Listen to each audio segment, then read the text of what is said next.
Je ne sais pas, je ne veux pas être trop complotiste, mais enfin, je ne sais pas.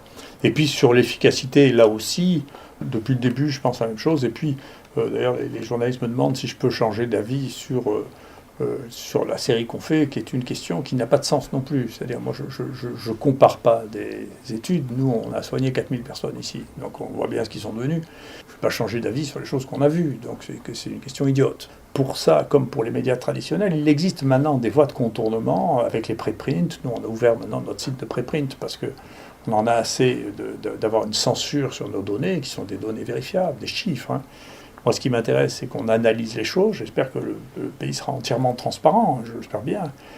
Cette espèce de délire sur la toxicité de l'hydroxychloroquine est fini. Plus personne dit ça, parce qu'en réalité, à part les pieds nickelés des États-Unis qui disaient que ça tuait les gens, à part les Marx Brothers d'Angleterre qui utilisaient à 4 fois la dose et qui n'ont pas réussi à la rendre toxique, c'est quand même la preuve que c'est pas très toxique. Il n'y a plus de toxicité, même Fauci dit que c'est pas toxique. Et puis il y a une étude très intéressante là, qui vient de sortir sur les malades de l'assistance publique de Paris, sur 4600 patients, qui montrent qu'il n'y a pas de toxicité d'hydroxychloroquine. Donc cette histoire est, de mon point de vue, une histoire d'excitation sur un truc qui n'avait pas de sens.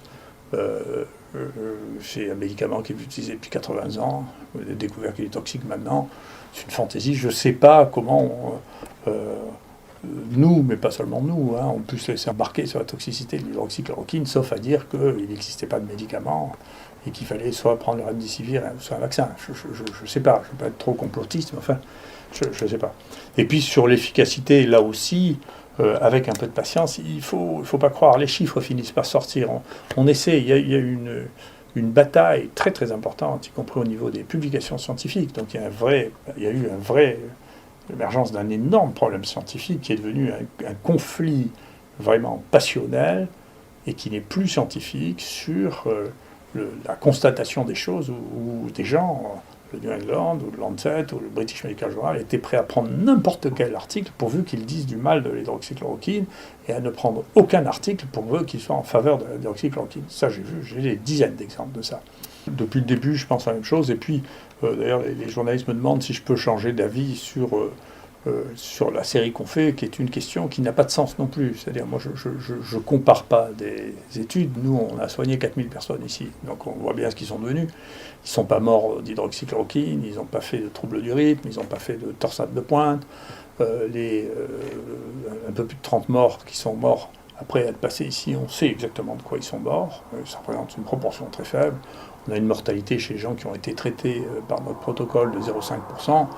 On n'a pas caché les morts sous le tapis, ça nécessitait 300 médecins ou étudiants en médecine pour faire ça, et si on mentait, vous mentez un groupe de mensonges à 300 personnes, je suis sûr que c'est vite su. Donc je ne vais pas changer d'avis sur les choses qu'on a vues, donc c'est une question idiote. Donc il y a eu un véritable problème, donc j'espère qu'il va se calmer. De toute manière, pour ça, comme pour les médias traditionnels, il existe maintenant des voies de contournement avec les préprints. Nous, on a ouvert maintenant notre site de préprint parce qu'on en a assez d'avoir une censure sur nos données, qui sont des données vérifiables, des chiffres. Hein.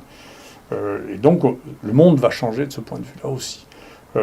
Et donc, en tout cas, les données vont sortir. Là, je suis intéressé de voir qu'à Paris, quand même, quand ils comparent leurs groupes, ils constatent que quand on donne de l'hydroxychloroquine, la mortalité est 20% moins importante que quand on n'en donne pas. Avec des calculs simples, de l'arithmétique, ça fait 154 morts de moins à Paris, qui aurait eu rien que sur cette étude de 4400 personnes.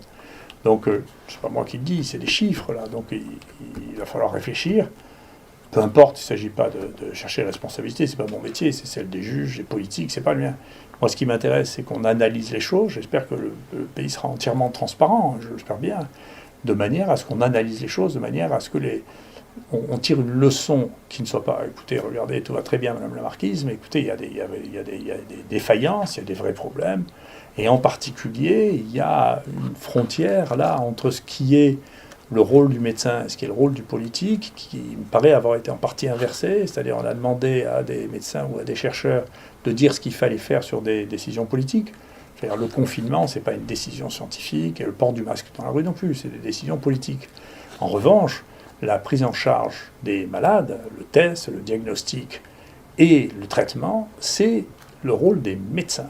Et ça, cette confusion entre le rôle du politique et le rôle du médecin, c'est une vraie question qui n'a pas commencé maintenant, mais qu'il faudra bien trancher. Et on aurait souhaité, nous médecins, que le Conseil de l'ordre soit de notre côté, c'est-à-dire qu'il soit du côté de la liberté de prescription des médecins, qui, quitte à faire, il y a des mécanismes qui avaient été mis au point avec des autorisations temporaires d'usage, qui auraient pu parfaitement être utilisées dans ces conditions-là, de façon à laisser les médecins soigner les malades. Et ce que l'on voit maintenant, donc j'espère que les chiffres sortiront, c'est que dans cette situation, il y a eu moins de morts à l'hôpital cette année que les autres années, alors qu'il y a eu beaucoup plus de morts en général. Donc ça veut dire que les gens sont morts ailleurs qu'à l'hôpital, et donc ça veut dire que l'organisation des soins, ou l'hôpital ou les cliniques privées, l'organisation des soins ne s'est pas basée sur les médecins, mais avec une vision, une politique médicale dirigée, ce qui n'est pas possible. C'est chaque médecin individuellement. Il ne faut pas en plus faire sortir les médecins du jeu, parce que c'est eux qui, in fine, soignent les malades. Donc je pense que ça, c'est une véritable question.